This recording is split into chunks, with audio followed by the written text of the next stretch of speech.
25 जून 1975 को क्यों लगा भारत में इमरजेंसी।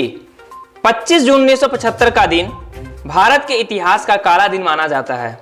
इस दिन के नाम से ही लोगों के मन में रूह कांपती है। लोगों ने अपने सभी मौलिक अधिकार खो दिए थे और लोगों को जीवन जीना भी मुश्किल लग रहा था। भारत में 25 जून 1975 को तत्कालीन प्रधानमंत्री इंदिरा गांधी के द्वारा आपातकाल की घोषणा की गई। यह 46 साल पहले घोषित की गई भारतीय राजनीति के काला अध्याय में से एक है। इंदिरा गांधी ने उस समय देश के राष्ट्रपति फखरुद्दीन अली अहमद से सिग्नेचर करवाकर यह इमरजेंसी लगा दी, जो भारतीय संविधान की धारा 352 के तहत जारी किया गया था। आपको बता दें कि यह आजाद देश के सबसे बुरा दौर में से एक था। देश में सभी तरह के चुनाव को बंद करवा दिया गया। देश में लागू हुई आपातकाल की जानकारी को अगले सुबह इंदिरा गांधी की आवाज में रेडियो के माध्यम से सुना। इस इमरजेंसी को लगाने के पीछे की मुख्य वजह इलाहाबाद हाई कोर्ट का वो फैसला था जो 12 जून 1975 को उनके खिलाफ दिया गया फैसला था।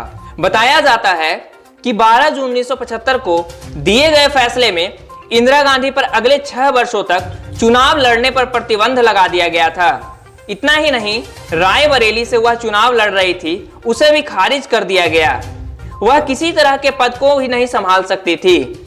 हाई कोर्ट ने इंदिरा पर प्रतिबंध रायबरेली चुनाव में मशीनों पर दुरुपयोग करने को लेकर लगाया था। उस समय यह आरोप 1971 में राजनारायण को इंदिरा के हाथों हार के बाद लगाया गया था, जिसका फैसला जस्टिस जगमोहन लाल सिन्हा ने सुनाया। आपको बता दें कि सुप्रीम कोर्ट ने फैसला को बरकरार रखा, लेकिन इंदिरा गांधी को कुर्सी पर बैठने से नहीं रोका। इन सब के बीच देश में हर रोज विरोध प्रदर्शन जारी था।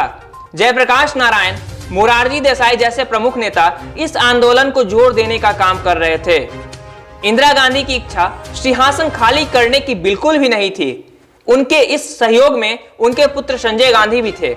विपक्ष के बढ़ते दबाव के बीच 25 जून 1975 को आधी रात पूरे देश में इमरजेंसी लगा दी और विरोधी को फिर पकड़कर जेल में बंद करने लगे। प्रेस की स्वतंत्रता को भी पूरी तरह से बैन कर दिया। आम लोगों के मौलिक अधिकार छीन लिए गए। आपको बता दें कि उस समय में पूरा देश एक बड़ा जेल खाना बना हुआ था। इस इमरजेंसी में लोगों के जीवन जीने के हक को भी सरकार ने छीन ली थी। पुरुषों को उस समय जबरन नसबंदी करवाया जा रहा था, जिसके बाद सुप्रीम कोर्ट ने वर्ष 2011 में अपनी गलती स्वीकार की और कहा कि उस आपातकाल में नागरिकों के जीने का हक भी छीना गया था। इसके कुछ वर्षों बाद जनता ने इस इमरजेंसी का बदला सरकार से ली। जेपी की यह निर्णायक लड़ाई तब बड़ी जीत मिली जब 1977 में आम चुनाव हुआ। उसी समय मोरारजी देसाई की अगुवाई में जनता पार्टी का गठन किया गया। फिर 1977 में हुए आम चुनाव में कांग्रेस को बड़ी हार का सामना करना पड़ा और 153 सीटों पर पार्टी सिमट कर रह गई। उधर रायबरेली से इंदिरा गांधी भी चुनाव हार गई। बाद में 81 वर्ष की उम्र में मोरारजी देसाई को देश का प्रधानमंत्री चुना गया। यह जनता दल की सरकार थी जो आजादी के बाद की दूसरी पार्टी के रूप में बनी। ब्यूरो रिपोर्ट, सरस न्यूज।